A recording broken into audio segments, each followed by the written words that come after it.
Des fois, il faut même pas avoir de site, mais juste voir ce qui marche. LinkedIn a bien marché, peut-être un peu moins ces derniers temps. Trustpilot remonte fort, Reddit, Quora. Donc adaptez-vous et prenez de la visibilité parce qu'on parle beaucoup SEO, mais à terme, c'est acquisition. Et le but, c'est de faire du pognon, c'est pas d'être premier sur une requête branlette, quoi.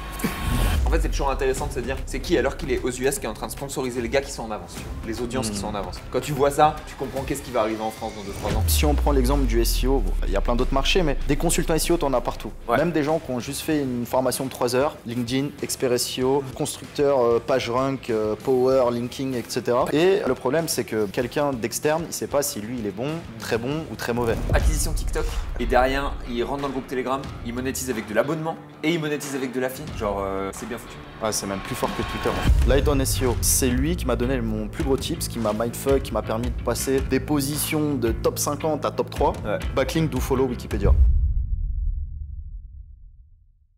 J'ai vu, on a préparé. Mais tu, à la rigueur, commence avec le premier que tu avais parce que j'ai une complétion dessus. Ouais, Paris sportif MMA, hein. Frérot, maintenant même quelqu'un qui n'est pas dans les sports, qui voilà, n'est pas dans le web, il connaît Doumbé, il connaît Baki, il connaît Saladin Parnasse, il connaît tout ça. Et même moi qui suis ça depuis 2-3 ans grand maximum, donc je suis quand même un jeune dans ce truc-là, j'ai vu l'effervescence et tu peux parier sur les matchs de MMA, sur des trucs pas trop legit, je pense. Mais très bientôt, ça va s'ouvrir sur du légal. Ouais, il n'y a pas de bookmaker légal qui fait Je sais pas, tu dois en avoir. Après, on sait que le vrai argent, il est pas là.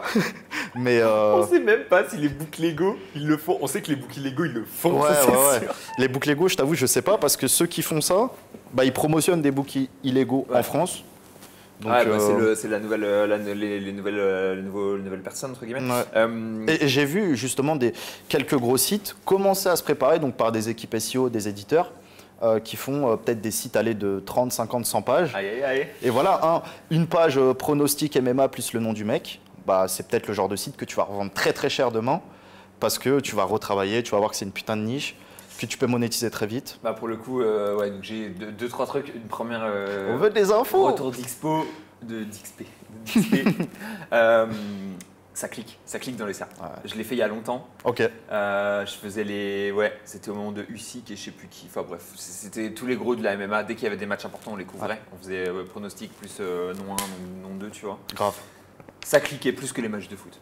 Parce que la concurrence sur un match de foot, elle est super élevée et la concurrence sur un truc de MMA, elle est encore faible. Ouais. Et du coup, ça cliquait beaucoup. Il y a de l'effervescence, les gens ne le savent pas encore.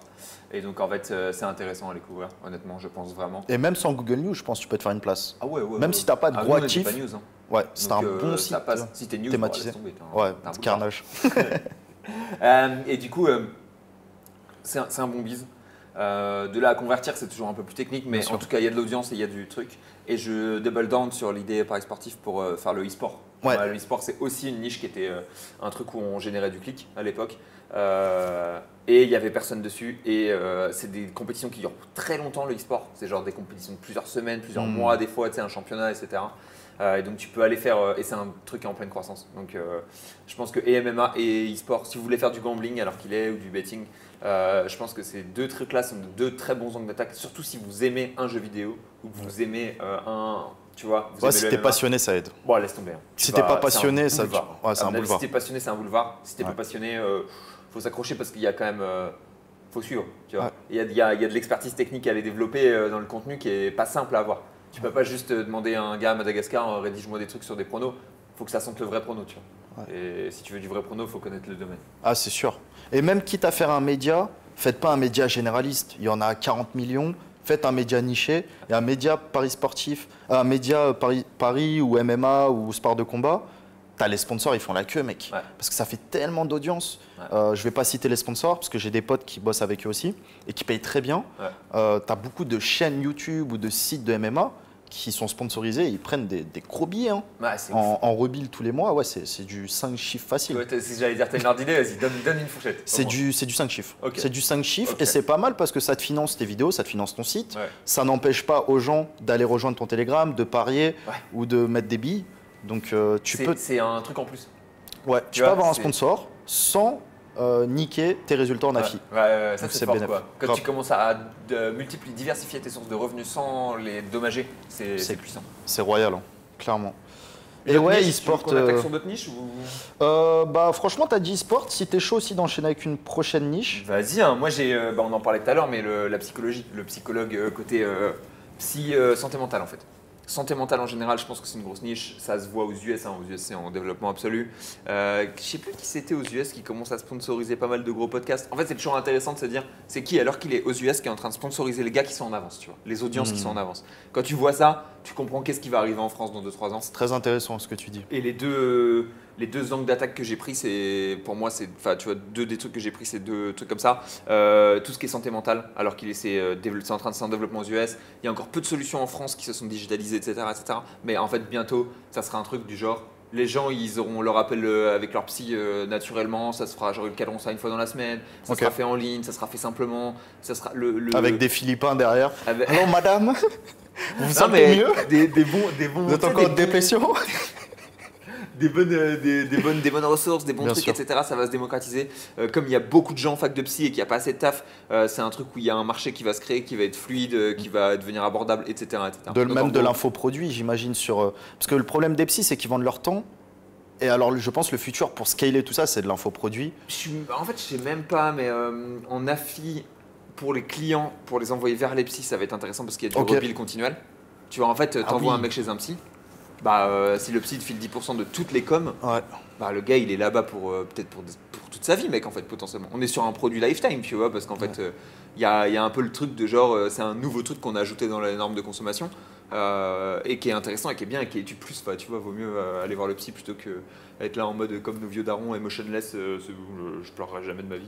Non, bien sûr. Et du coup, je pense que le psy, avec le côté rebill, avec le côté santé mentale qui est en train de se développer, avec les différentes échelles, alors qu'il est, c'est les riches qui vont chez le psy. Potentiellement, demain, ça sera des gens plus normaux et ça sera plus mass market. Je pense même en France, la classe sociale moyenne, elle va chez le psy. Hein. Ouais, maintenant, ouais. Jeunes, et les jeunes, même les jeunes qui sont un peu plus bro, qui vont un peu plus chez le psy qu'avant. Et donc, dans 15 ans, 20 ans, 30 ans, toute la France ira chez le psy. C'est ouf, hein. Donc tu vois, tu as un marché qui est en train d'arriver qui est énorme et les gens qui vont chez le psy commencent à avoir du pouvoir d'achat, ça commence à se normaliser. Donc pour moi, tu as un effet marché global qui est fort là-dessus. Ah, c'est très fort, j'y avais pas pensé. C'est vrai que c'est un vrai marché. Parce que le travail, burn-out, stress, alcoolisme, tous ces trucs-là, c'est psy. Tu regardes, tout le monde va t'envoyer chez un psy. En fait, on est en train de plus en plus, il y a plein de choses qui débordent dans la société globalement et le psy, c'est un bon garde-fou. Et c'est vrai, hein, je pense que c'est un bon garde-fou et que ça marche bien. Et alors qu'il est, moi j'utilise une plateforme, elle s'appelle PsyNU, qui est un site en ligne où il y a plein de psys qui sont dessus. Et du coup, c'est genre, tu vois, c'est pas cher, c'est pratique, ça marche bien, c'est du webcam. Moi, ça me gêne pas le côté psy avec la webcam. Il y en a, je sais que j'ai des potes qui sont en mode genre, je suis moins fan et tout. Mais t'as un système qui est en train de se build et l'intérêt va grossir et venir se poser sur ce marché. Je pense que c'est un bon marché à prendre. Ok. Et tu penses elle était vraiment là ou c'était une IA? Parce que Machine, c'était une IA en face. Moi, je suis allé beaucoup de fois au psy quand j'étais plus jeune et c'était toutes les semaines. Et en présentiel, bon, c'était pas aussi développé que maintenant, mais comme quoi c'est du consommable recurring et toutes les semaines pendant des mois. Et il y a toujours un truc où en France, avec la médecine, tu as un truc où tu as le régulé et le non régulé. Tu vois. Et le non régulé, enfin le mieux en fait en France, alors qu'il est là où il y a des gros sous, c'est sur le non régulé, semi-régulé, fait par des médecins, tu vois. Et en fait, alors qu'il est en France, la niche qui paye fort en médecine, c'est la médecine esthétique, c'est le dentaire. Parce que c'est des gros chécos, c'est des trucs qui sont pas régulés, mais qui sont faits par des médecins. Et comme c'est des médecins, ils n'ont pas le droit de faire de pub, tu vois. Ils n'ont pas le droit de bombarder en pub en ligne. Donc en fait, quand ils font du SEO, ils ont du budget en SEO, quoi. Et tu penses qu'il y a plein de... Jamais franchi le pas, mais je connais les SERP, blanchiment dentaire et tout. Turquie et tout, c'est sûr, ils se donnent des coms d'affiliés. Mais en France, tu penses que les médecins qui sont quand même un peu dans la vieille école, ils sont prêts à payer de l'apporteur d'affaires? Alors, pas les généralistes et tout, bien sûr, ils sont full. Je pense qu'en esthétique ou en dentaire, en greffe de cheveux et tout, je pense qu'ils sont prêts. Tous ils te le feront. C'est tellement la compète que... Ce qui est potentiellement là, le marché qui est le premier à prendre, qui est le plus facile, c'est simplement de les accompagner. Tu vois, de booster leur site. Et s'ils rankent pas, ils seront contents et tu leur fais prestat de service. Mais je pense que tu peux déjà te développer en mode global et ensuite aller redistribuer les leads. Et potentiellement, c'est pas encore le cas où tu auras peu de partenaires maintenant, mais dans 5 ans ou 10 ans, il y en aura plus, je pense. Ok, mais c'est un vrai marché et un vrai espoir selon toi? Ouais, je pense que c'est un marché qui est en développement, qui est beaucoup mis en avant. Il y a beaucoup de promotions. Si les ricains ils commencent à faire de la pub sur des marchés comme ça, c'est qu'il y a un truc. Ouais. Ok. Moi, la deuxième idée, c'est les visas. Ah ouais, Visa. Visa, T'es frérot. en plein dedans, non? Je suis en plein dedans. Et le pire, et moi, laisse tomber, des fois, c'est pas droit dans ma tête. Même avant de prendre le visa, je savais que tu avais une affiliation. Parce que Pierre, mon pote, il m'avait dit, voilà, il y a, je crois, c'est 10, 15, voire 20%. Non, peut-être 10%. C'est moins que ça, c'est 4-5. Sur le visa élite. Ouais. Bah, 5, ouais, t'as peut-être raison. Bah, c'est 5%. 8 pour la boîte qui te le fait. Ouais. Et en général, les gens ils cut 4-4 Ok. et... Bah, imagine, toi, tu as 8% sur un visa à 25 000 euros. Ouais. C'est gros. C'est énorme. C'est gros. Ça fait 2 Puis cas. là, c'est le visa le moins cher, 25 000. Ouais, et c'est le visa moins cher parce que moi j'ai pris 5 ans. Tu peux prendre 10 ans, 20 ans, truc. Et ouais, des grosses commissions. La concurrence, par exemple, sur l'ESTA ou des trucs comme ça, c'est très compliqué. Ou visa canadien, je crois qu'il y a du monde. Mais visa thaïlandais, il n'y a pas grand monde. Hein. Je pense que c'est pas une simple folie de taper la SERP. Ouais. Encore qu'elle doit se fermer. Parce qu'en fait, il y a toute une structure d'accompagnement et tout qui est pas simple à mettre en place. Moi, j'envoie direct à l'avocat. Mais Je dis si je fais, j'envoie à l'avocat et Ouais. on fait 4-4. Donc Ouais. en gros, je prends 1000, 1005 de com. c'est pas mal. Hein. Ouais. Pour, C'est vraiment, pour un client, c'est pas c'est mal. vraiment pas mal pour Ouais. un EMD. Et pour un Bon, vas-y, on en fait 4-5, tu connais. Le MD, ça coûte 4 euros en point EU, c'est cher. Hein. Oh là là. Mais je pense que c'était Sabri Thaï, par exemple, youtubeur Bah oui. franco-thaï, enfin français qui vit en Thaïlande et qui a la communauté sur la vie en Thaïlande, etc. T'es ce gars-là, t'as ton affi et tu dis aux gens, en fait, mec, une manière simple de le faire même, c'est d'être full honnête, de dire aux gens, bah voilà, moi alors qu'il est, je finance pas la chaîne.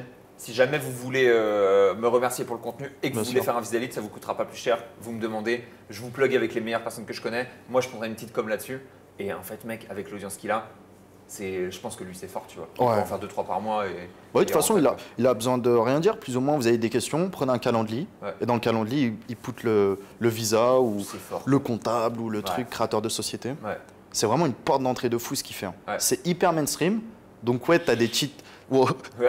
T'as des cheats putaclic, les D-boys, truc. Donc les gens, ils se font une idée de fou hein, Ouais. de la Thaïlande. Et c'est comme Dubaï. Hein. Dubaï, le paradis sulfureux. Non.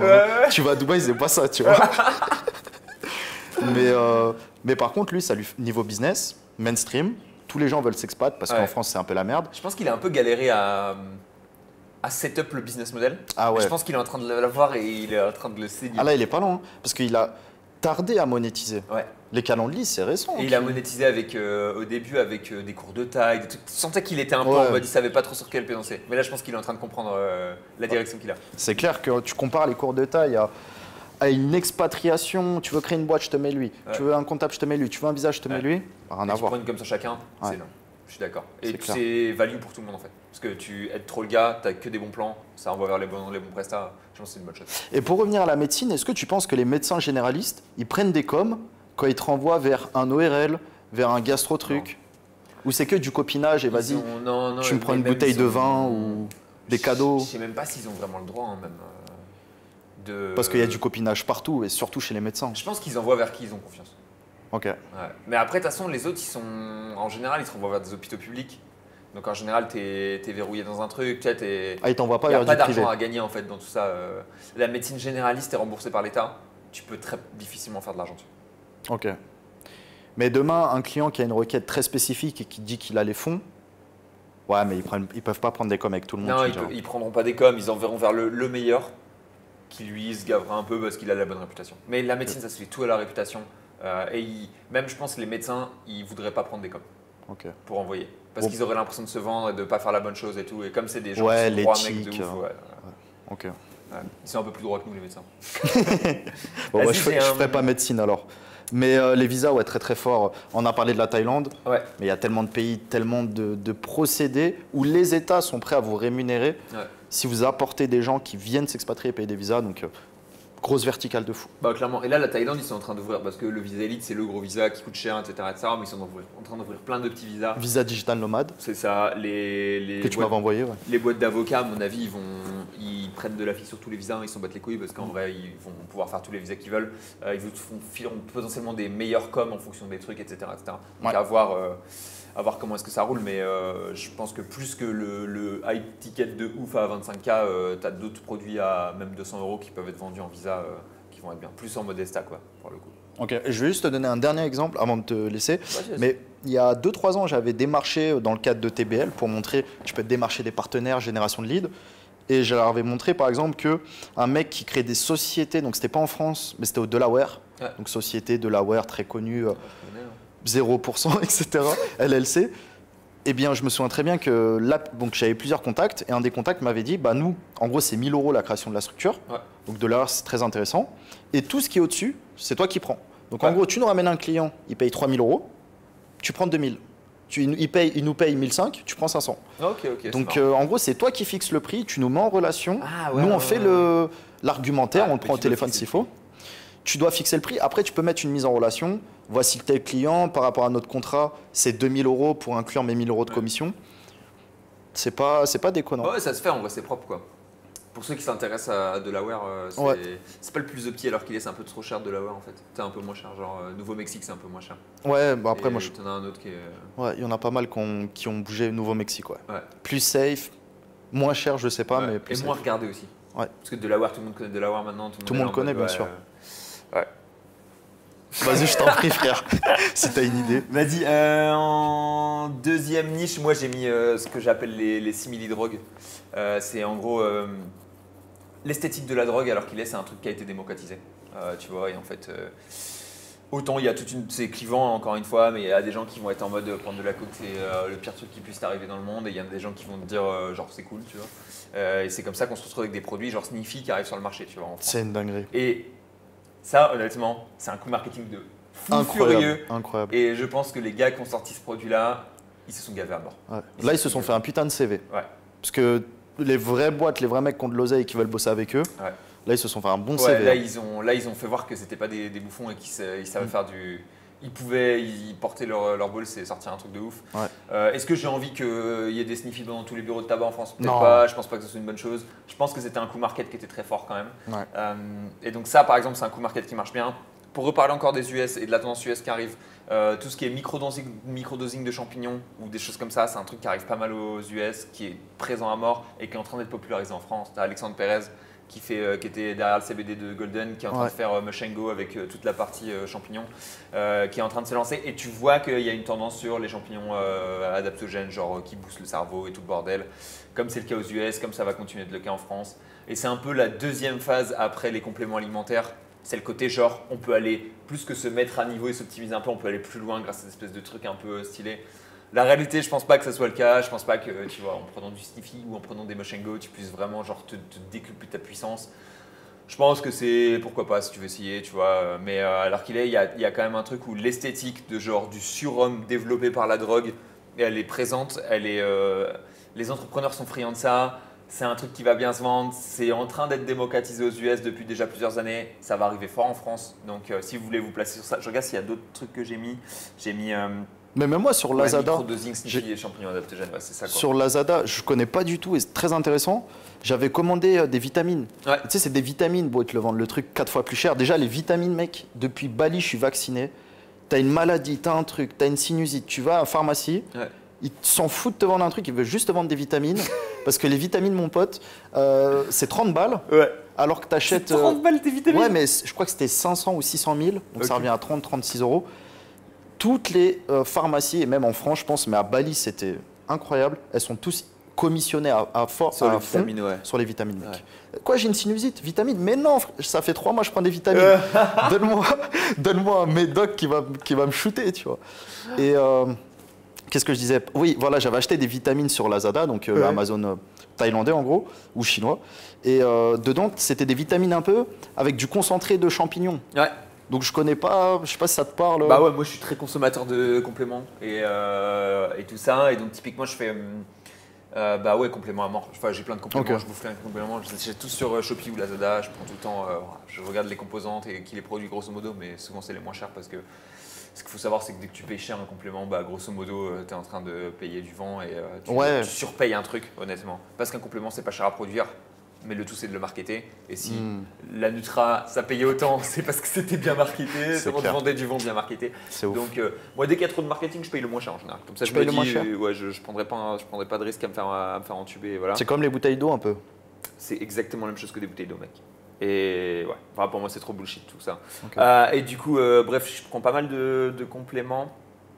Niveau champignons aussi, je me suis pas mal renseigné parce que il y a un peu de connexe avec le CBD, il y a un peu de connexe avec tout ça. C'est ce côté nouvelle pseudo-drogue où en fait on le remarkete en étant un produit bien-être et un produit. Pas en fait, on veut le marketer en produit santé, mais on n'a pas le droit, donc on le remarkete en produit bien-être. Tu vois, il y a un côté sur tout ça. Ok. Et il y a plein de champignons qui sont très intéressants. Et j'en parlais encore hier avec un des fondateurs de Lemmylinks sur les champignons, etc.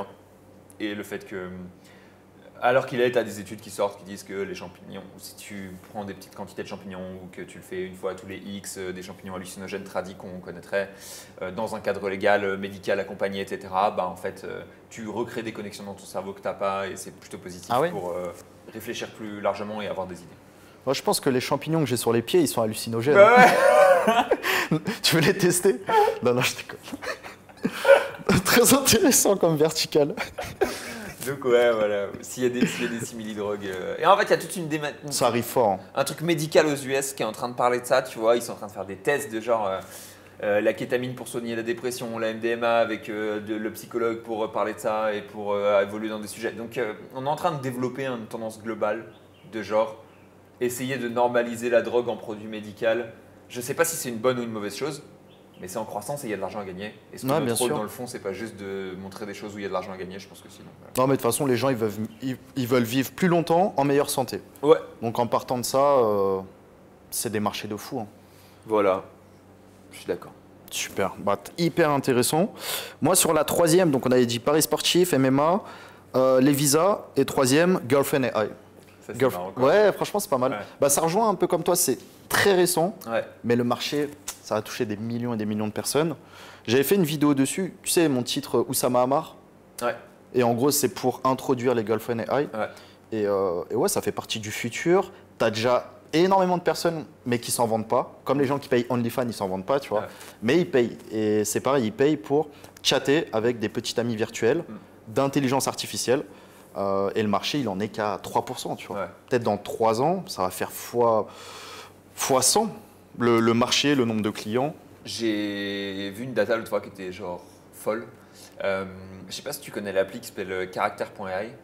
Ça me parle. Et en gros, c'est Bah, c'est un peu le même truc, hein. ça a été lancé là il y a longtemps et en fait ils ont pris plein de lignes de discours et ils ont défini des personnages. Ouais. Et des personnages que tout le monde connaît. Tu sais, ils ont pris des personnages de One Piece, hop là, ils les ont construits, ils ont fait genre le prompt pour faire un personnage de One Piece. Ils ont fait le prompt pour faire genre plein de pseudo custom GPT qui ont une personnalité en fait. Ok. Et derrière, ils ont fait un peu de voix, ils ont fait un peu de textuel, etc. Et les stats sur l'utilisation, mec, elles étaient genre vraiment malades. Putain. C'était des milliards de requests par jour. Tu Ok. vois. Donc on était sur un niveau, les gars ils expliquaient, on est sur un truc genre 20% de WhatsApp, tu vois, en quantité de messages envoyés. Ouais. Et du coup c'était genre complètement malade en termes de volume.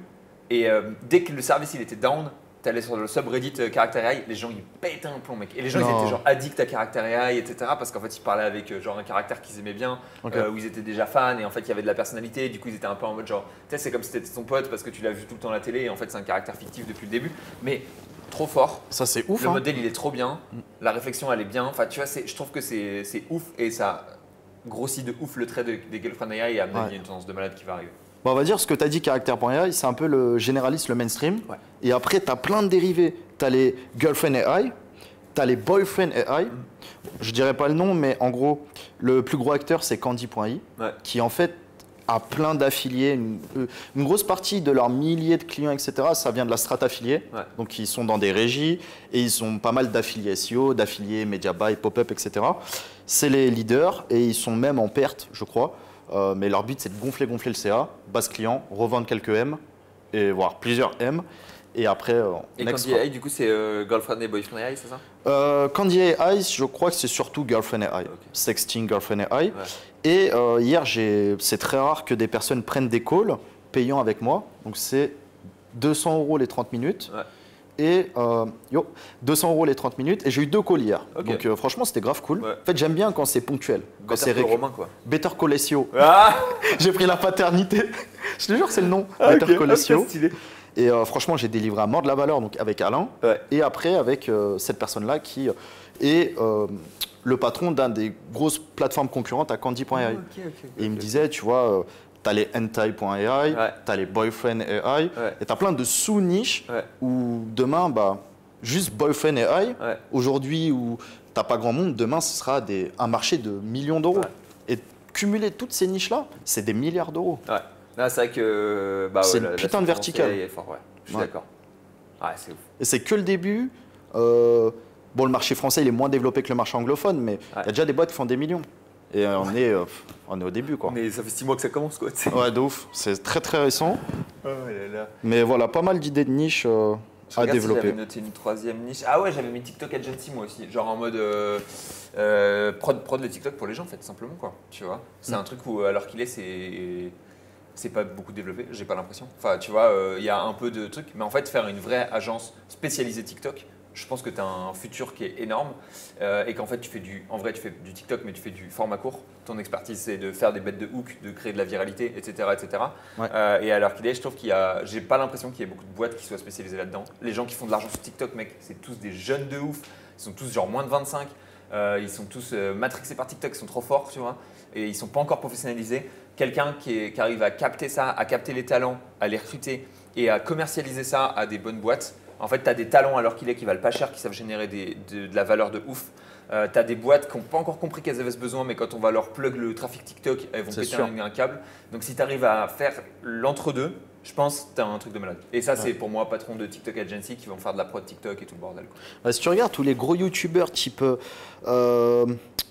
Amixem, plein d'autres mecs. Vodka, mais lui, il est dans une sauce. Même Norman, grosse sauce, pire. Tous ces mecs-là, ils ont fait quoi? Alors, séparément ou ensemble, je sais pas, des agences. Des agences de mise en relation entre les sponsors et les créateurs de contenu. Et les seuls créateurs de contenu qui gagnent bien leur vie, c'est ceux qui ont une vraie expertise. Consulting, formation, infoproduits, etc. Mais tu en as plein, ils font des pètes de vues, même sur des niches, mais ils ne savent pas monétiser. Et là, quand tu fais le lien entre un levier d'acquisition et un modèle économique, tu prends des gros sous. C'est énorme, quoi, évidemment. C'est toujours… dès que tu peux décorréler ton temps, en général, c'est fort. Et si tu as grosse audience et que tu décorrèles ton temps, c'est explosif, quoi. Ouais, et en plus, tu capitalises sur le travail. Tu arrives du jour au lendemain. Si le créateur de contenu veut bien bosser avec toi, tu capitalises sur son travail d'il y a 10 ans. Donc pendant 10 ans, il a fédéré une communauté. Toi, tu lui trouves des sponsors, tu prends 10%, voire même beaucoup plus comme Berda ou Magali Berda. Mais c'est beaucoup, beaucoup d'argent qui… Parce qu'une OP, c'est, nous on le voit, à notre petite échelle, ça peut être quelques centaines, quelques milliers d'euros.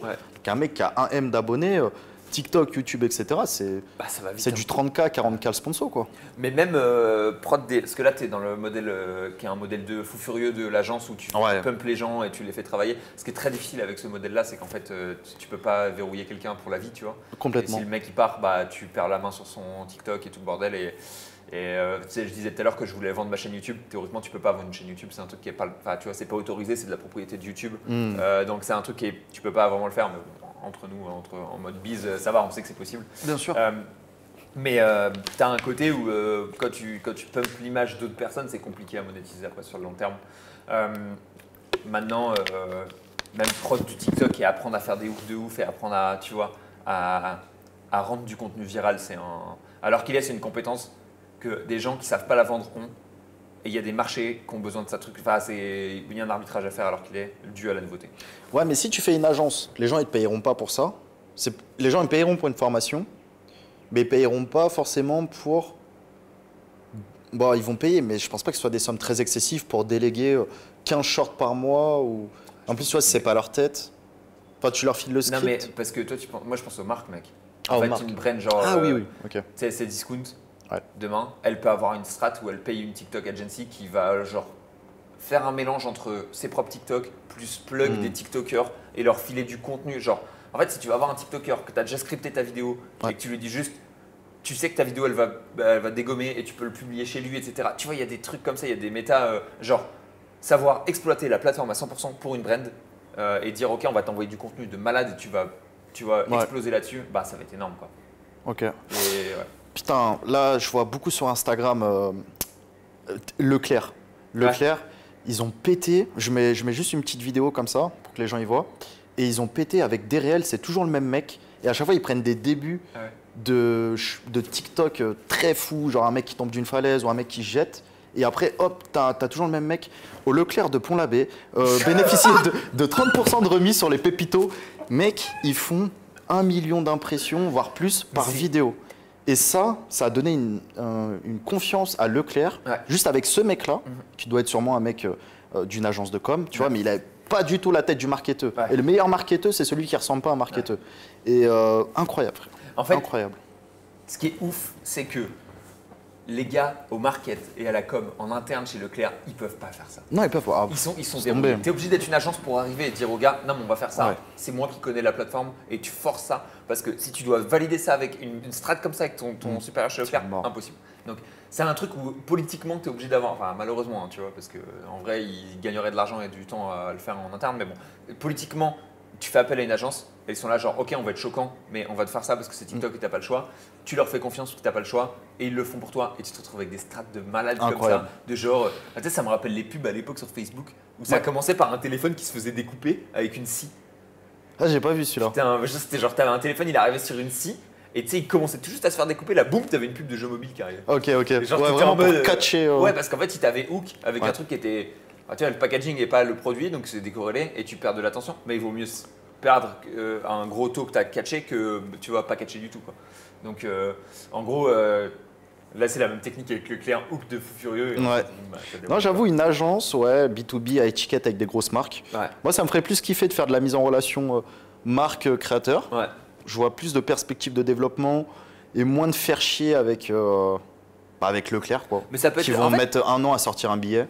Tu peux être, mais c'est des gros billets. Tu peux être le deal maker entre les deux. Tu peux être, tu vois, tu sais que Leclerc a un besoin, tu sais que tel créateur il va être adapté à la cible, bah tu peux les plug ensemble, tu vois, et faciliter le deal entre guillemets, servir de deal maker quoi. Mais plus ça, toi je te code pas, d'après la connaissance que j'ai de toi, dis-moi, je pense que tu vas vouloir passer le contact et tu laisses ça. Et tu prends ton billet là-dessus. Bah, c'est plus simple pour t'as de l'éducation à faire des deux côtés. Et c'est là où c'est compliqué, c'est qu'il y a le deal maker a une part qui est beaucoup plus importante que dans les deals habituels. Bah, ça reste du client quoi. Donc ça reste de l'éducation. Et de l'éducation genre plus que ce qu'on pense quoi, tu vois. Autant ils sont déjà habitués à plein de trucs où on doit faire de l'éducation mais vite def, tu vois. Mais le niveau d'éducation qu'on doit faire dans le SEO, c'est pas le même que tu dois faire sur TikTok. Tu dois vraiment éduquer proprement et expliquer vraiment que ça va pas être dommageable de faire ça, etc. Bon, très intéressant, agence TikTok, putain. Vrai levier, un TikTok de toute façon, c'est the réseau du moment. Pour parler un petit peu de Telegram, parce qu'on avait pas mal parlé dans les anciens épisodes. Tu disais que tu avais lancé un ou plusieurs tests. Ouais, j'ai lancé un test. En gros, j'essaie de ranker sur la search Telegram. En gros, Telegram, tu as une search publique, donc tu peux chercher des channels sur Telegram. Quand tu cherches un certain truc, tu vois un produit, un service, un besoin. Ce qu'il faut savoir, c'est que évidemment la search Telegram, elle est 1 milliard de fois moins utilisée que la search tradi. Donc évidemment, tu auras moins de choses que de volume, mais tu as des searches qui ne se font pas en search tradi et qui sont sur Telegram. Si j'ai identifié potentiellement, je ne sais pas du tout si ça va marcher à tout le monde, ça flop, mais j'ai identifié potentiellement une typologie de search qui pourrait fonctionner sur Telegram et où je pourrais plug une affi et revendre un truc. Donc en fait, j'ai une idée là-dessus. Tu fais combien de canaux? 5 par jour. 5 par jour, ok. Et là, le problématique que j'ai, parce que je connais… Un canal correspond à une requête. À une requête dans l'idée. Comme je connais pas bien Telegram, je sais pas comment ranker sur la search Telegram, assez simplement. Et je parlais avec un de mes stagiaires qui est calé dans le domaine et qui me disait… lui, il me disait que les abonnés, ça sert pas à grand-chose d'acheter des abos. Toi, c'est marrant parce que tu me disais acheter des abos, c'est sûrement un truc à faire. Donc, je pense que je vais essayer par souci de test. Après, le truc, c'est que si je dois acheter des abos sur 400 canaux, ça va être un peu cher. Mais potentiellement, les abos Telegram, je pense que ça vaut 1 € les 1000 ou une connerie comme ça. Ça doit pas être cher, quoi. Peut-être un peu plus cher. Ouais, je sais pas. Mais moi, quand j'avais fait une dizaine de groupes pour Baki Doumbé, tu vois la différence. Quand tu tapes le mot-clé, tu ressors pas parce que tu as 0 abonné. Et c'est un peu le filtre Google. Tu as 0 backlink, tu ressors pas. Normal. En théorie. Même si tu n'as pas besoin de BL en vrai. Mais sur Telegram, et j'étais passé de 0 à 30 abonnés sur chaque canal. Et là, je ressortais. Si le mot-clé n'était pas en compétition avec d'autres canaux. Et pour moi, les canaux qui sortaient sur Doumbé MMA ou Doumbé Live, c'était ceux qui avaient le plus d'abonnés. Et le deuxième, troisième, c'était celui qui avait moins d'abonnés, etc. Donc tu es obligé d'avoir un minimum d'abonnés et trouver des mots-clés de longue traîne. Et est-ce t'as que personne. tu les faisais vivre les canals après? T'envoyais du contenu dessus régulièrement, Non. etc. C'était juste genre message épinglé, ça Là, roule. c'était message épinglé, test, même pas de lien d'affi, rien. Ok. C'était juste pour voir.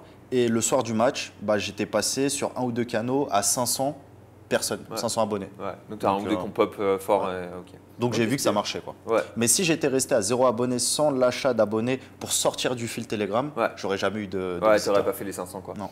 Ok, bah écoute, je vais essayer d'acheter un peu d'abos sur mes channels et on va voir. Et de toute façon, là, je pense que je vais faire ça, parce que je fais faire ça à un des stagiaires avec qui je travaille. Il va faire ça une semaine ou deux et après, C'est un s'il très y a bon test, moment, on aura 50, 60 channels. Faut pas non plus, faut que ça reste contrôlable quoi. 50 channels, bah, de toute façon, tu le vois très rapidement.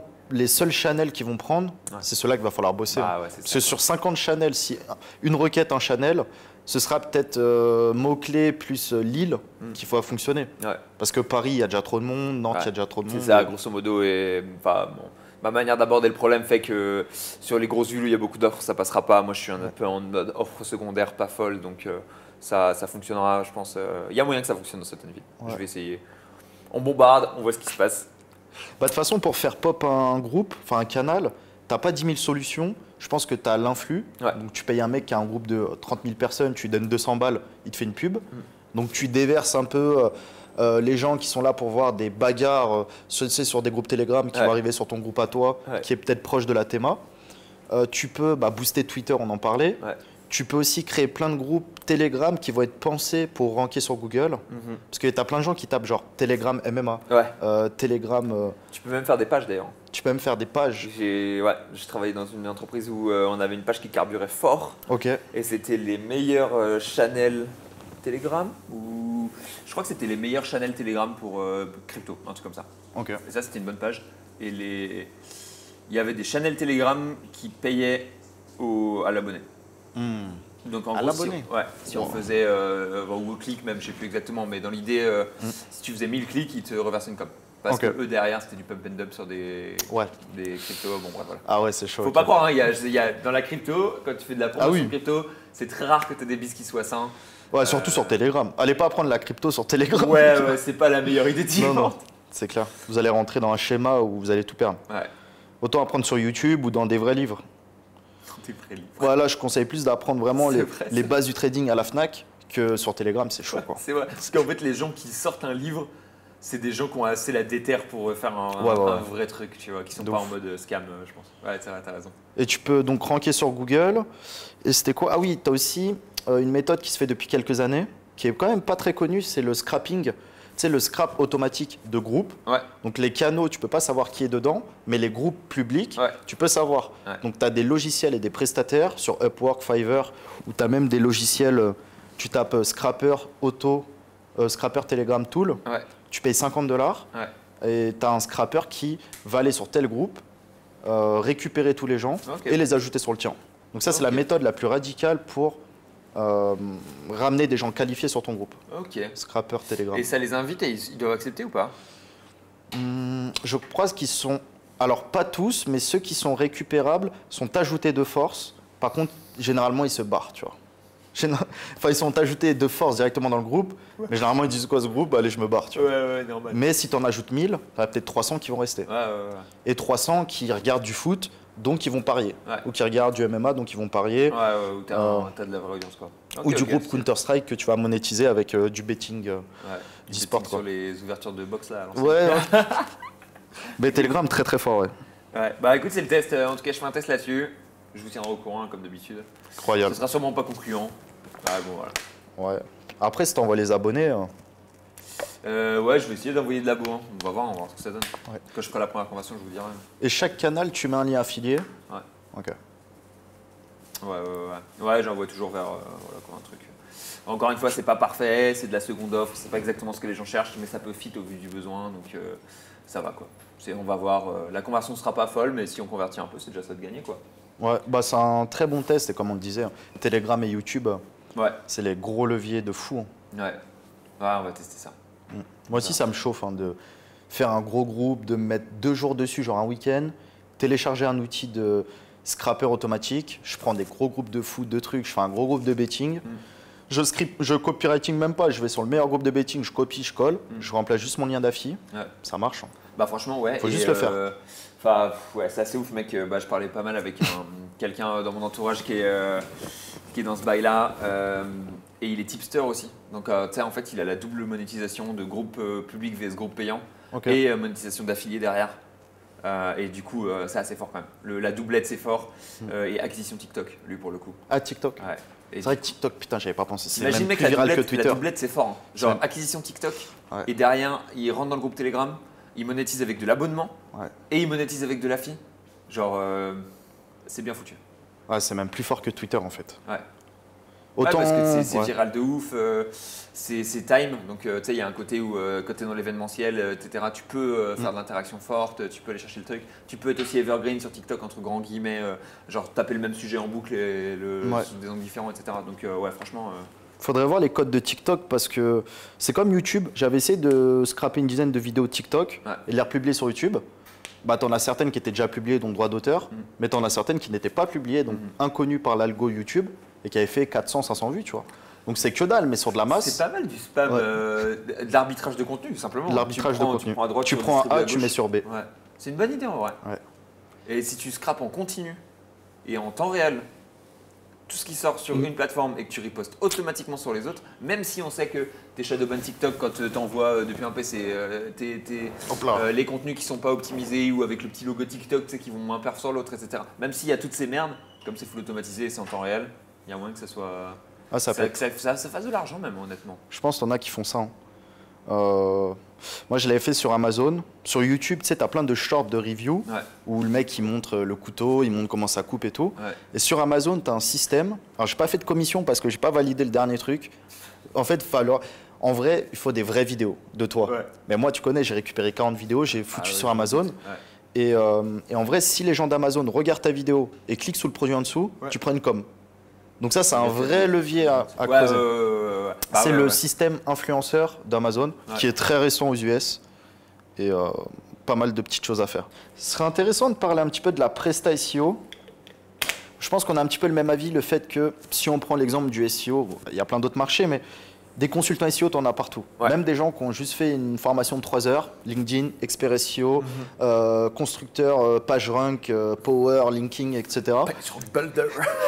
PageRank Builder, pardon. Et le problème, c'est que quelqu'un d'externe, il ne sait pas si lui, il est bon, très bon ou très mauvais. Et pour faire la diff par rapport à ça, peut-être tu as des conseils premium à l'objectif. En gros, pour moi, il y a plusieurs points dans ce que tu dis qui sont super intéressants. La meilleure comparaison qu'on puisse faire, c'est de comparer ça avec un marché qui a évolué et qui ressemblait. Et je vais prendre l'exemple des agences de com dans les années 60, tu vois, 70. Je sais pas si tu as regardé Mad Men, la série. J'ai commencé, mais non. Ah mec, elle est trop bien. Moi, je l'adore. Je l'ai maté de fond en comble. J'ai juste l'extrait quand il pitch pour vendre des cigarettes. Ouais, wow, c'est incroyable. T'as regardé le premier épisode, quoi, c'est tout. Ouais, c'est le premier. Non, je crois c'est peut-être le premier où il fait le pitch ou peut-être deuxième, troisième, mais c'est dans les premiers. Incroyable. Mais ouais, le pitch sur les clubs, c'est monstrueux. Et en gros, ce qu'il faut voir, c'est que la com à cette époque-là, ça a été un truc novateur. Il y a plein d'agences qui se lançaient, etc., etc.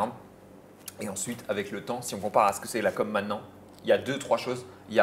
Ça, c'est ultra démocratisé. Ça, c'est ultra libéré. Et ce que faisaient les agences de com dans les années 70, c'est plus du tout ce qui est fait maintenant. C'est fait in-house dans plein de boîtes. C'est intégré naturellement dans le process de pensée de plein de fondateurs de boîtes, etc., etc.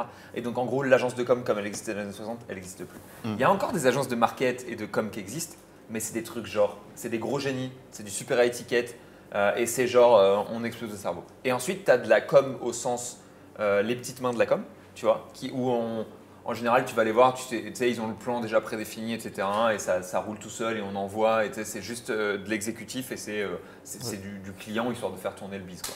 Et donc, en gros, je pense que la Presta SEO, elle est à un point qui est un peu sur un entre-deux, dans le sens où, dans le futur, je pense que tu auras 2 types de Presta SEO. Tu auras de la petite main qui va faire du SEO. Genre, elle est là pour t'acheter du contenu et t'acheter des liens. Voilà. La guerre du prix. Et là, c'est la guerre du prix. Et là, c'est la guerre de acheter du lien, acheter du contenu, faire produire en mode low quality, en mode pour build up parce qu'il faut le faire en SEO et parce que c'est nécessaire. Comme maintenant, tu vois, tu as encore des trucs où tu achètes un peu de AdSense, où tu achètes en com généraliste, tu vas faire un peu de branding, tu fais des trucs de base. Ouais. C'est de la petite main, tu vois. Faire un site, c'est de la petite main, c'est plus un truc qui est compliqué en fait. Bien sûr. Et tu vas avoir du étiquette, comme il y en a encore maintenant en com et en market. Ou si tu vas voir des grosses agences, je sais plus c'est quoi la grosse agence parisienne, la plus grosse numéro 1 là, je l'ai perdu putain. En vrai, je sais. Performix en SEO. Je sais pas du j'ai tout. perdu le nom. Bah bref, attends, je vais regarder vite fait voir si je la retrouve pendant que je discute. Mais en gros, tu as les tops agences qui ont la performance passée, la marque, l'image, l'expertise de malade où tu payes extrêmement cher ce que tu vas avoir. Et le carnet client. Et le carnet client de malade, enfin bref. C'est les gars où en fait c'est un peu le truc du genre, s'il devait y en avoir qu'un, j'irais voir qui. Et tu vas citer celui-là en général. Et c'est Ok. Publicis, voilà. c'est Publicis, bon, je oui, l'ai putain. retrouvé. Bah, M6, c'est tout, non? Ou pas de rapport? Je crois pas. Hein. Ah non, ok, d'accord. Je Tant crois pour que moi. M6 et Publicis. Ouais. Je pensais qu'ils avaient aussi des chaînes, des trucs et tout. Non, je crois Ok. pas. Non, mais en gros, Publicis, c'est l'agence de pub numéro 1 en France. Très connue. Côté au CAC, mec. Enfin, tu vois, c'est. Ah ouais. Elle est cotée en bourse, quoi. Et Performix, du coup, qui est une grosse boîte SEO, grosse agence SEO, iTicket, Premium, etc., qui est une filiale du groupe Publicis. Et alors qu'il est en agence de com, quand on parle d'agence de com, moi je connais pas bien le monde de la com, mais en gros, ta Publicis qui est au top du top, ou que c'est la grosse agence, c'est comme le consulting en fait. Le consulting, alors qu'il est. Est-ce que les petites boîtes de consulting, on en parle à fond du chiffre? Soit elles sont surspécialisées dans une thématique, tu vois. Et c'est aussi possible en SEO. J'entends parler d'un gars qui était spécialisé avocat. Il fait le SEO des avocats. Voilà. C'est sa très bien. spécialité, c'est sa niche. Il fait que le SEO des avocats. Et au final, il est peut-être pas plus ou moins compétent qu'un autre SEO, mais il s'est spécialisé dans une niche et il s'est marketé comme étant spécialisé dans une niche. Très Et fort. alors qu'il est en consulting, je pense que tu as quelques petites boîtes qui sont spécialisées dans des niches, mais sinon tu as les 4 gros boîtes de consulting, EW, etc. Enfin, tu vois, tu as EY. Putain, je les ai perdus, j'ai plus de nom en tête. Mais bref, les 15 grosses boîtes de consulting qui sont les 15 grosses boîtes US qui sont présentes partout dans le monde et qui sont des monstres en consulting, qui sont les 4 gros noms en agence de pub en France, ta Publicis, etc. Et ça, c'est les gros noms. Et en gros, à terme, dans le SEO, dans très longtemps, à mon avis, tu auras un ou deux gros noms qui seront les grosses agences où si tu veux du SEO, tu vas aller voir eux parce que c'est le gros nom. Là, on parle en gros budget, quoi. En gros budget. Pas la Mais petite même- TPE, PME. Mais en fait, en réalité, même les petites. Parce que là, t'es esquimeuse. Bah, Mais esquimeuse, c'est pas. Ils ont pas. Peut-être, hein. Mais ils ont pas que du décathlon, que du truc. Non. Ils ont beaucoup de Ouais. TPE, PME. Et je pense qu'à terme, ils vont devoir faire un choix. Tu peux pas avoir une masse salariale aussi grosse. Après, il y a du financement externe, Ouais, donc ça aide. ouais. Mais faire du TPE, PME, grand groupe, truc, Ouais. c'est soit l'un, soit l'autre. Je Tes pense process que- changent en fonction des deux. Je pense que ce qu'ils vont faire, c'est qu'en fait, là, à l'heure qu'il est, ils récupèrent ça parce que naturellement, ils ont cette image du gros groupe et Oui. c'est le go-to facile. Je pense que ce qui va se passer, c'est qu'ils vont progressivement augmenter leur prix et que ceux qui n'ont pas les budgets, ils vont aller chez les petites mains. Tu vois, Ouais. ils vont passer en mode low quality. Enfin, low quality. C'est pas une question de qualité, honnêtement, c'est juste une question de placement marketing. Bien sûr. Mais low price, quoi. Et du coup, plus il y aura de budget, plus il va y avoir moyen d'acquérir un gros truc, plus ils vont aller là-dedans. Et je pense qu'ils vont aller vers du étiquette. Et je pense qu'en gros, à l'heure qu'il est, si tu regardes le SEO dans 10 ans, s'il y a encore beaucoup de SEO, il y aura deux méthodes pour le faire. Soit tu vas sur du high-ticket, gros truc, et en gros, en France, il y aura Eskimos qui tiendra le marché à mort, je pense. Hein. Soit tu vas sur une spécialité dans une niche particulière, soit tu vas une spécialité dans une sous-thématique du SEO, mais tu ne seras plus un SEO généraliste, tu viendras faire du service limite, tu vendras du service à Eskimos, tu vois, parce qu'en fait, tu seras le spécialiste en linking, et eux, ils ont besoin du spécialiste en linking pour un ou deux clients et faire un truc. Soit tu seras une petite main. En gros, c'est le tout. Et après, avoir une très grosse agence petite main, c'est aussi un biz qui est Bien tu sûr, vois, honnête. Je pense bien à sûr. Joachim qui a vendu White Page pour 400 plaques et qui était Bien genre sûr. de la rédac le moins cher possible où il marchait pas, tu vois. Donc, Ouais. mais ça restait une grosse structure avec beaucoup de monde, etc. Et ça restait une belle entreprise. Donc, pour moi, le futur de la presta, il est un peu là-dedans. Après, je suis pas dans la presta depuis super longtemps. Peut-être que je me trompe, etc. Mais je vois quand même un truc là-dedans où plus le marché va maturer, plus les gens vont avoir les réflexes naturels en SEO, plus faire de l'agence basique, ça va pas marcher. Et donc, va falloir soit être le numéro 1 en marque, soit avoir une vraie expertise. Non, mais de toute façon, on le dit, soit tu es le plus cher, soit tu es le moins cher. Et entre les deux, tu survis. Mais ça, avant, ça n'avait pas d'impact. Mais de plus en plus, avec l'arrivée des IA, les gens sont autonomes, peuvent faire eux-mêmes. Donc, si tu as du budget, soit tu prends le moins cher, soit tu prends le plus cher. Donc, si tu veux sortir du marché et leader ton marché, être leader, c'est plus cher, moins cher. Entre deux, après, tu survis et tu peux très bien survivre. Ouais. Mais dans une conquête de compétition du marché, tu peux pas être entre deux, quoi. Je suis super d'accord avec toi. Et là, en fait, là où avant c'était un marché de la connaissance, donc le marché des agences SEO, c'est en train de devenir un autre marché, parce qu'en fait, le marché de la connaissance, il est en train d'être démocratisé à 400%. Bien sûr. Et la Là, connaissance, c'est ce qu'on est en train de faire là on est maintenant. en train de saboter toutes les agences qui sont au milieu. Ouais, bien sûr. Parce qu'en fait, on envoie de la connaissance à tout le monde et parce que comme ça, le marché évolue, il mature et ça finit par être un truc qui est plus sain, je pense, à terme. Plutôt que vendre un title à 500 € à quelqu'un parce que la personne ne sait pas qu'un title ça vaut pas 500 €. Et tu vois, tu es juste en train de, pour moi, c'est presque de l'arnaque, tu vois, parce que tu es en train de survendre quelque chose. Voilà. Ouais. Non, que ce soit Linkfinder, eReferrer ou même nous, en faisant des contenus gratuits, on disrupte le marché. Et eReferrer, en vérité, moi j'en parle depuis 4 ans, depuis que je fais des vidéos, même dans ma première formation, le nombre de clients, il doit se compter en centaines. Je dirais pas milliers, mais en centaines vraiment, qui ont dépensé des... je pense au total, ça fait au moins 1 million, facile, en termes de volume d'affaires, voire beaucoup plus. Et ils ont disrupté le marché et tout ça, nous on a communiqué derrière en plus, les influenceurs, YouTube, Twitter, nan.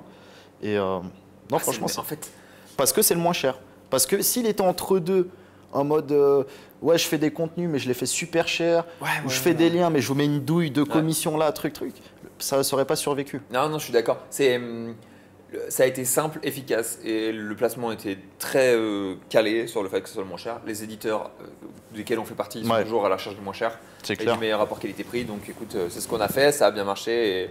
Et en fait, il y a un truc sur la manière dont on parle, la manière dont on vit et en fait les discussions entre deux SEO, elles parlent souvent autour d'un produit ou d'un service qu'on utilise. Et en fait, c'est fou, mais notre métier, intrinsèquement, il amène à la dépense en fait. Tu vois, on est obligé d'utiliser d'autres outils, d'utiliser d'autres services, etc. Et en fait, toutes les discussions qu'on a, elles sont orientées autour du fait de dépenser de l'argent envers des services et d'avoir le meilleur rapport qualité-prix. Et donc, quand on parle beaucoup avec beaucoup de SEO et qu'on voit les gens, ils utilisent tous eReferrer parce que c'est le meilleur rapport qualité-prix, naturellement ça se fait, tu vois, et en fait, tu t'amènes du monde dedans, etc. Donc, le rapport qualité-prix ultime et le fait que les SEO aient une discussion qui soit très intrinsèquement liée à ça, fait que ça part comme ça. Imaginons que tu es, juste pour finir là-dessus, tu es un publiciste et tu veux faire une publicité et tu es un créatif par exemple et tu dois juste genre produire des idées. Les discussions que tu as avec d'autres personnes, ce n'est pas des discussions sur des services que tu utilises qui vont être financiers, etc. C'est plus une discussion de comment avoir des bonnes idées, comment être créatif, c'est quoi tes inspirations cinématographiques, c'est quoi tes inspirations là-dessus. Nous, on a un métier qui est intrinsèquement, qui fait, je dois acheter du lien, je dois acheter du contenu. Notre cœur de métier, c'est de payer, tu vois, en fait. On nous donne des CB et on nous demande dépense intelligemment mon argent. Du coup, on a un truc qui est vraiment orienté argent, quoi. C'est vrai.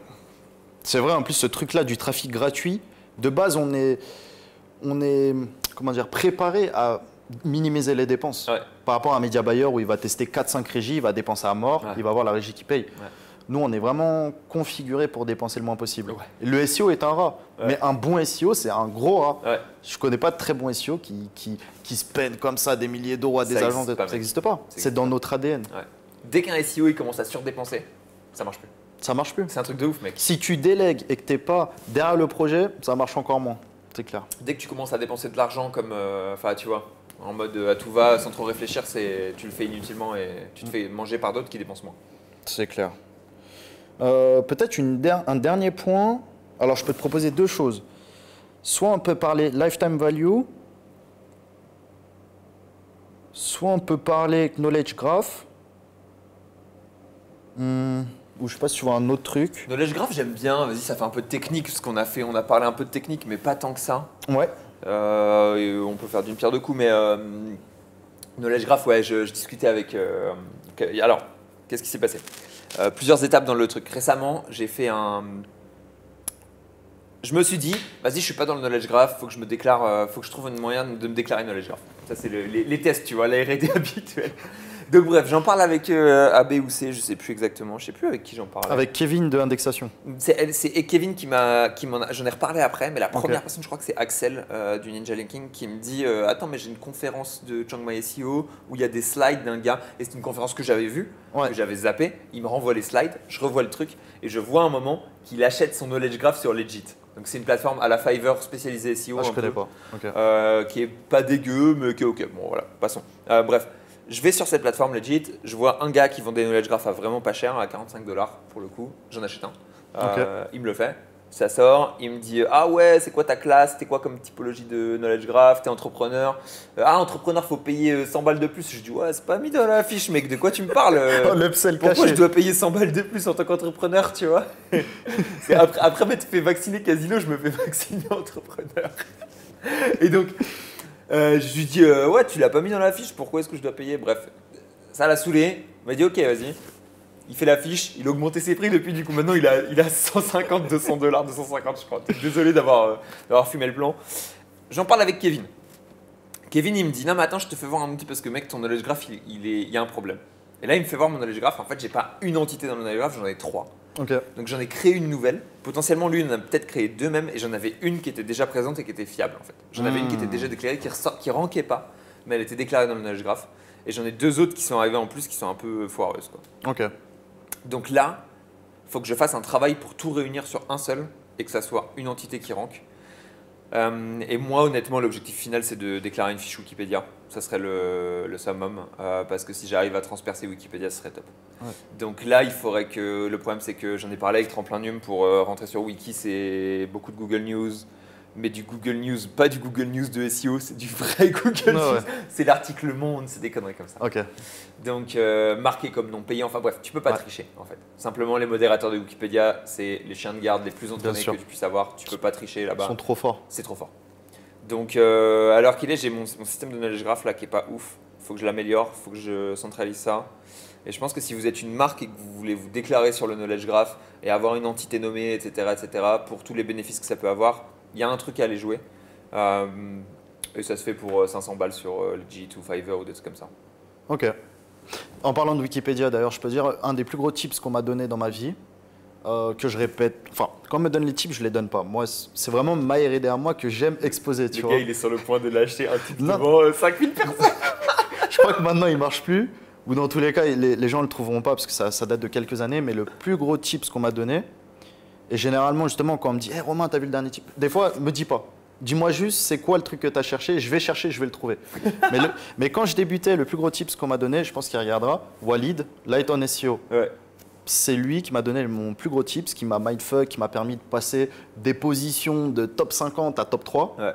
Backlink, do follow, Wikipédia. Ah ouais. Un backlink, frère. Je les vois. Et un backlink avec sa méthode que j'ai réussi à transposer sur plusieurs fiches. Ok. Donc voilà, je ne donnerai pas les thématiques, les pays et tout. Mais tu vois, un tip. Mais j'ai vu lesquels étaient dofollow, lesquels étaient nofollow. Ouais, dofollow à fond. Placer les dofollow, à mon avis, c'est pas simple. Hein. Très compliqué, ouais. Bah, faut connaître. Et en fait, faut se dire que c'est possible. Parce que je crois que même à l'origine, Wikipédia, il y a peut-être, je sais pas, 20 ans, ou je sais pas quand ça a été créé, c'était dofollow. Ouais. Tout le monde est venu, tout le monde a spammé. Ça n'existait même pas le nofollow à l'époque. Ça n'existait même pas. Et après, ils ont mis en place le nofollow. Ouais. Et après, tu n'avais plus de vraie méthode pour wikipedia.org pour mettre un dofollow. Ouais. Et vu qu'après, tu as des templates similaires sur d'autres noms de domaine, tu peux même faire du dofollow ailleurs. Mais tips incroyable, quoi. Donc, Walid, comme j'ai dit, parmi les meilleurs SEO, il y a Stéphane Madaleno, Paul Sanchez, Walid, qu'on voit un peu moins ces derniers temps. Très, très fort, tu vois. Ouais. Et un tips peut tout changer des fois. Bah, c'est vrai que je connais pas sorti du sujet, excuse-moi. Ah non, mais t'as raison, mais je connais pas le tips Wikipédia dofollow. J'ai fait un peu dans des équipes Wikipédia nofollow, parce que je pense que c'est un effet positif global. Le problème, c'est qu'il y a un moment où tu te fais laver, dans le sens où nous, on arrivait sur des pages qui étaient, on va dire, j'étais pas le seul à le faire, tu vois. On était 10 dans la thématique, on était 10 à essayer d'aller placer du nofollow Wikipédia. Et à un moment, le modérateur, il arrive, il voit tous les liens que tu as achetés. Allez, tous les comptes, on banne tout ça, fini. On vire tous les liens, et là, tu as des semaines de travail qui sont annulées. Alors qu'on fait le travail trop bien, mec. On fait le meilleur travail du monde parce qu'on a peur de se faire ban. Et le modérateur, il arrive, il banne tout le monde. Donc bon, ça arrive, vas-y. Et du coup, le nofollow wiki dans des thématiques très compétitives, c'est compliqué parce que tout le monde le fait. Mais parce que le dofollow, c'est monstrueux. Ouais, c'est pas comment tout ça, j'aime. Et les résultats sont vraiment là. Enfin, je te dis ça, quand je l'ai fait, c'était vraiment surpuissant. Là. Ah, surpuissant. Bah, il n'y a pas mieux. Parce que généralement, sur tous les mots-clés que je target, le premier était Wikipédia. Ouais. Donc, toi, tu mets un lien sur la page du mot-clé principal. Ah ouais, ta page du mot-clé. Ma page, ce ne sera pas peut-être ordinateur, mais ordinateur maison. Donc, ordinateur maison, Wikipédia n'est pas dessus. Moi, j'ai un lien wiki, donc je serai premier, tu vois. Mais incroyable. Et par contre, Wikipédia, méthode que je peux donner, je ne sais pas si ça marche encore, mais une façon assez simple d'avoir un lien dofollow, c'est de le caler dans le PDF. Tu sais, tu peux uploader des PDF, et dans les PDF, les liens sont dofollow par défaut. Je crois que c'est sur Wikimedia. Bon voilà, ça c'est plus tranquille comme tips. Mais c'est vrai que tu avais la méthode avant où tu rachetais les expis ou Des gens qui avaient des liens. Ouais, en lien nofollow. Ouais. Et ça, même sur Blackator, ils en vendent encore. Ouais, non, mais C'est c'est ouf. worth à mon avis. Franchement, ça vaut le coup, quoi. Ouais. Et Si le lien il est cliqué, 301 truc. après, c'est des liens dans la source qui sont pas super cliqués, mais Ouais. c'est déjà ça d'avoir du lien présent, nofollow et tout, tu vois, sur une page de trafic, même si c'est du lien footer et tout. Je pense que c'est cliqué. Hein. Si c'est une page qui fait 10 000 visiteurs jour, suffit de 2 clics Ouais. tous les jours. Ouais, faut que ça soit une page à fort volume quand même. Ouais, à fort volume. Ouais. Mais bon, Wikipédia, je sais pas s'il rank à fond comme avant, mais il y a même des pages sous-estimées où, de malade encore. Hein, ok, bah où il fait juste 10 000, 20 000 visiteurs par jour, c'est pas grand chose en vrai, hein, Ouais. sur certaines thémas, mec. C'est que de l'informationnel. Ouais. C'est. Et je pense à un truc sur. Alors attends, je repense. Wiki informationnel, cliquez, lien en description. Non, j'ai zappé.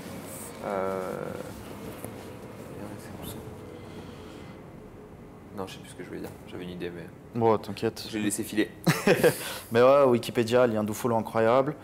Moi, si j'ai un seul conseil, peut-être pour terminer, à voir si toi tu as un conseil pour terminer, mais les sites, de toute façon, ça évolue Google, et on le voit sur la majorité des mots-clés, c'est toujours les mêmes sites qui ressortent.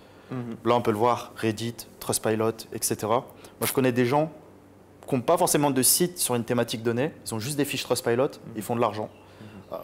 Voilà, donc c'est très très puissant. Trustpilot, à terme, il est déterminé à ranker premier sur toutes les marques plus avis, sur toutes les marques plus plein de longues traînes. Donc des fois, il ne faut même pas avoir de site, mais juste voir ce qui marche. LinkedIn a bien marché, peut-être un peu moins ces derniers temps. Trustpilot remonte fort, Reddit, Quora. Donc adaptez-vous et prenez de la visibilité, parce qu'on parle beaucoup SEO, mais à terme, c'est acquisition, c'est visibilité. Et le but, c'est de faire du pognon, c'est pas d'être premier sur une requête branlette, quoi. Et c'est. C'est la réalité. Avant c'était controversé de le dire. Bon, maintenant, les gens. Ouais, les gens, ils sont tous ok. Ouais. Tu dis ça il y a 10 ans. Oh, quoi qu'est-ce qu'il a dit? Ouais. Non, mais non, c'est une bonne requête, ça paye. Arrête, frère. Pouce rouge, pouce vers le bas. Mais en vrai, je suis d'accord avec toi. En ce moment, je suis sur un coup potentiel qui est intéressant et qui est pas SEO et qui est intéressant. Dans le même style que le Telegram et tout. Et c'est des trucs genre, pour le coup, c'est du Black Hat, c'est du test, c'est des trucs où tu te dis, ok, on voit ce qui passe. Et quand tu vois que tu commences à faire de l'argent rapidement sur un petit truc comme ça, tu te dis, ah ok, ce serait intéressant de scale et tout. Souvent, c'est compliqué de scale et c'est pour ça que c'est pas des méthodes qui sont surutilisées. Mais tu as envie d'essayer et en fait, le tout, c'est de trouver comment est-ce que je fais pour acquérir de la visibilité. Tu l'as bien dit. D'une manière, plus ça sera propre, plus ça sera long terme, etc. etc. Mais construire un site, c'est pas forcément la viabilité ultime. En 2024, non. En Faut voir plus loin. Ouais. Mais de toute façon, c'est tellement simple de faire un site que c'est logique que ce soit plus dur qu'il y a 10 ans. Quand avant, c'était déjà compliqué de faire un site et de faire de la FI Amazon. Maintenant, c'est facile. Donc, c'est normal que ça se durcit sur d'autres leviers. Ouais. Les gens, t'évolues en ton temps, quoi. Ouais. Bah, Et 100%, quoi. Enfin, donc, il faut pas être resté figé dans le passé, sinon tu meurs. Ouais. Enfin, tu meurs professionnellement, quoi. Ouais. Ah ouais, je pense que vraiment, il y a des choses. Je sais plus qui c'est qui parlait de ça, mais en gros, tu as une perte de la crédibilité à cause de l'IA. Ouais. Après, je pense que nous, on est surexposé à ça et que les gens, ils sont pas encore à ce point-là là-dedans. Mais moi, tous mes potes, ils commencent à dire que Google, c'est de la merde parce qu'il y a que de la fille de merde dessus. Et je leur dis, oui, c'est vrai, tu vois. Désolé, messieurs. Et c'est pour ça que Google doit dégager les sites d'affi. Hein. C'est pour ça qu'il a dégagé les sites d'affi, mais il en a mis d'autres à la place, tu vois, des sites d'affi légitimes, genre les gros médias. Mais en gros, ce qui se passe, c'est que, à mon avis, Google va être en perte de vitesse. L'IA prend beaucoup de place, l'IA prend beaucoup de poids. Les gens, ils sont un peu en mode genre, ouais, c'est sûr, c'est de l'IA. On est encore sous-exposé, mais parce qu'on est surexposé, que les gens ne le sont pas encore assez, ça va arriver chez eux en fait, et les gens vont commencer à se dire ça tout le temps. Et ce qui va se passer, c'est que les gens vont avoir besoin de crédibilité, d'authenticité. Donc là, ils vont avoir besoin de se référer à quelqu'un, à une personnalité, à des choses comme ça. Et du coup, il y a une tendance à tu vois, être clivant ou avoir des opinions contraires à la moyenne courante, ça va être ou pas exactement dans la moyenne, qui varie un petit peu, ça va commencer à être important aussi. Tu penses que demain, même pour percer, faudrait être clivant? Parce que l'IA, elle sera pas clivante. Ouais. L'IA, elle sera lisse, comme Yumi, comme tu dis. Ouais. Et pour percer, faudrait être plutôt Oussama que Yumi. Je pense, ouais. Mais pour avoir une vraie touche authentique, naturelle. Que Oussama, il est. Ouais, si, je suis d'accord. Pour prendre l'exemple des deux. Mais parce que j'ai presque envie de dire que Oussama, ça se voit qu'il est clivant pour être clivant. mais qu'en vrai, il Oui. s'en bat les couilles d'être vraiment clivant. Tu vois. Oui. Genre, tu sais, ça se voit qu'il dit des trucs choquants pour choquer, parce qu'il sait que ça fait de l'audience et parce qu'il kiffe. Mais c'est vrai aussi, malheureusement. mais c'est vrai aussi, mais en Souvent, vrai, souvent. tu sais, en vrai, il a pas vraiment ses opinions qui sont aussi marquées qu'il le fait croire, tu vois. Ou alors il les a, mais il y tient pas tant que ça, tu vois. Et du coup, j'ai l'impression que Oussama, si tu mets un GPT et que tu dis des trucs choquants juste pour choquer, tu finis par tomber sur le discours d'Oussama. Mais en vrai, avoir des lignes de conduite fortes et de dire bah ouais, moi je suis dans ce truc-là et je ne décrocherai pas de ça, ça permet d'avoir un point de ralliement qui est intéressant, tu vois. Un trait de personnalité qui fait que cette personne-là, c'est ce trait de personnalité, c'est comme ça, tu vois. Et ça va être des choses qui vont être importantes. Et je sais pas, tu vois, un gars par exemple qui va dire je ferai jamais de contenu humain, je fais que du contenu IA, tu vois, en SEO par exemple. Et en fait, c'est le gars, tu te dis ah mais lui il a ce truc là et genre il se bride un peu, il va pas dans tous les trucs, il y a un moment il ira jamais là-dedans, etc., etc. Bref, tu vois, il y a un côté où il y a de la personnalité, des choix stratégiques forts ou des choix personnels forts ou des trucs comme ça qui vont, à mon avis, de plus en plus être nécessaires pour éviter d'être dans le lisse inintéressant. Ouais, être singulier. Être singulier dans ce que tu fais professionnellement, c'est sûr. Vaut mieux être un très bon prompteur IA pour du contenu SEO qu'un rédacteur moyen humain, c'est sûr. Ouais, en vrai, je pense. Parce que demain, tu seras très bon en prompt, tu sauras faire des textes que personne ne sait faire, qu'un rédacteur moyen, il finira pas se faire dégager, quoi. Ses contenus. Ouais, bah de toute façon, l'IA va tellement progresser que. Voilà, Et non, franchement, hyper intéressant. Et même par rapport à ce que tu disais, les gens en ont marre de lire des articles de blog, donc ils regardent des vidéos sur YouTube, par exemple des tutos. Moi, dès que je veux mettre un nœud de cravate, je ne vais pas sur un article de blog, je fais une vidéo. Et même demain, actuellement, j'ai l'impression qu'il y a trop de vidéos. Il y a une surexposition sur truc. Et du coup, franchement, c'est relou, tu vois. Ça va se splitter. Les gens vont se spécialiser sur YouTube, vont avoir se spécialiser, avoir une audience particulière parce qu'une personnalité, etc. Mais comme ça a été le cas avec les youtubeurs déjà en fait, tu vois. Tu as un gros youtubeur dominant et ensuite tu as des sous-youtubeurs qui ont des personnalités, qui ont un style, qui ont un truc particulier et qui attirent du coup une audience particulière qui est fan de ce youtubeur exclusivement parce qu'il a cette personnalité. Et en fait, je pense que tu vas avoir la même chose avec les influx business qu'on est en train d'être. Et en fait, les gens vont suivre certains influx business parce qu'ils aiment sa personnalité, parce qu'ils aiment son franc-parler, son honnêteté, parce qu'ils trouvent que c'est un gars qui a des bons conseils, parce qu'ils vont bien. Enfin bref, tu vois, il y aura plein de choses particulières qui vont arriver. Mais il y a des points qui vont devoir être pas forcément clivants, mais différenciants. Ouais, différenciant, c'est le terme.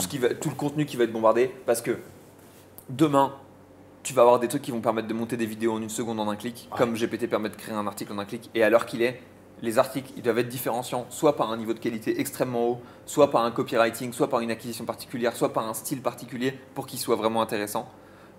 Et demain, l'influx YouTube, par exemple, ça va être la même chose. Ouais, c'est sûr. Tu auras besoin d'avoir des points qui seront différents. Et c'est pour ça qu'on en parlait la dernière fois. Tu me disais, tu peux ouvrir ta chaîne, etc. Bon, peut-être que cette transition va se faire là dans 4-5 ans et pas dans 1 ou 2 ans. Mais je préfère rester niché.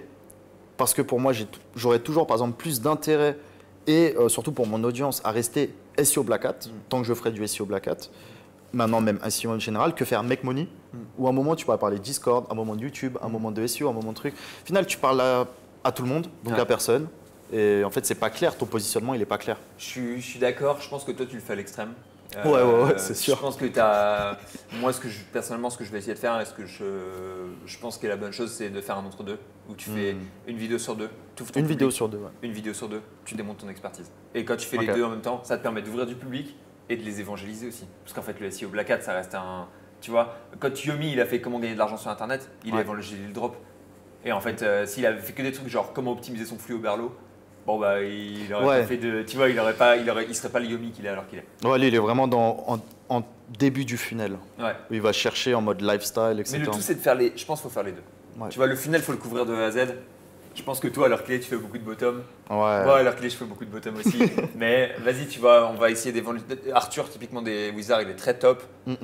Si tu arrives à couvrir tout le funnel, je pense que t'es barbare. Après, pourquoi pas rester que bottom? Parce que tes concurrents sur YouTube, ils travaillent pour toi. Parce qu'un concurrent SEO qui va former des débutants, il va parler SEO Black Hat, mais il n'aura pas l'expertise. Donc les gens ils vont se renseigner par eux-mêmes et ils vont tomber sur toi ou moi. Ouais, s'ils se renseignent par eux-mêmes. S'ils se renseignent par eux-mêmes, bien sûr. Moi, j'ai toujours un peu peur que les gens ils vont. Enfin, tu sais, en fait, moi, alors qu'il est, je connais le drop, mais comme je me renseigne pas dans le drop, je connais aucun influenceur drop, tu vois. Enfin, mis à part Yomi et Reborn parce qu'il a fait du SEO quoi. Mais en gros, je connais que les gars qui ont fait du SEO dans le drop parce que je m'intéresse au SEO. Mais je connais le drop, je connais les mécaniques, mais je me suis jamais renseigné parce que c'est pas intéressant. S'il y a un gars qui m'avait grab avec du drop et qu'ensuite il avait alterné genre SEO drop, SEO drop, des trucs comme ça, tu vois, qui entre mon intérêt de base et un truc généraliste, je pense que je serais plus dans son audience à l'heure qu'il est. Ouais. Et je pense que l'alternance, ça te permet de grab les gens mais c'est des visions différentes, je pense, du management d'audience. En tout cas, s'il y a un truc qui est sûr, moi, je pourrais rester bottom funnel, mais je pense qu'il ne faut pas que faire de l'expertise, mais du divertissement. Ouais. C'est ça le problème. Ouais, je suis d'accord. Parce que les gens t'écoutaient et tout. Bon, déjà, si tu es sur mobile, tu vois pas l'écran, la démo, le truc de trafic. Mec, il s'en fout. Mais si tu rigoles, bah là, comme on se marre, etc., on passe du bon temps. Il y a des conseils business, il y a des conseils de vie et tout. Ouais. C'est de l'entertainment, c'est du divertissement. Ouais. On te captive, non pas par l'expertise, mais par toute la forme. Mais, ça me met défi. Bah, je suis 100% d'accord, je bouffe beaucoup My Fast Million et ils font exactement ça. Okay. Une alternance parfaite entre conseil business et genre entertainment, accès business, et c'est trop drôle en fait. En fait, ils sont en mode. Enfin, mais comme nous on fait maintenant. En fait, tu es là, tu parles d'un truc et d'un coup tu délires et tu te dis, oh, imagine la dinguerie, tu vois. Et après, ils reviennent sur un conseil business pur et dur, genre en mode, tu vois, c'est quoi tes coûts d'acquisition? Et ensuite, le gars il commence à parler de ses coûts d'acquisition, il va parler d'une plateforme, et après, tu pars dans le délire d'une plateforme, et tu es là, genre en mode, ah ouais, t'as vu ce dernier truc qui était choquant sur TikTok ou des conneries comme ça. Bref. C'est le bon mélange entre les deux, je suis d'accord. C'est compliqué, hein. Nous, il faudrait vraiment qu'on arrive à là, on s'en rapproche, mais je pense pas qu'on soit encore parfait et on travaille pour. Mais d'avoir l'expertise, comme on disait tout à l'heure, l'expertise, des conseils, des tips SEO pour ceux qui sont là pour les tips, et de cumuler à 50% entertainment, vie perso, racontage de life. Ouais. Le truc qui n'intéresse pas tout le monde, mais qui fait que tu as envie de rester 2 heures. Ouais, parce que si pendant 2 heures, il n'y a que des tips SEO, même la personne qui reste 2 heures, demain tu lui demandes, elle a oublié 90% du truc. Ouais. Donc s'il n'y a pas de prise de notes. Non, s'il n'y a pas de prise de notes. Il y a que moi qui prends des notes.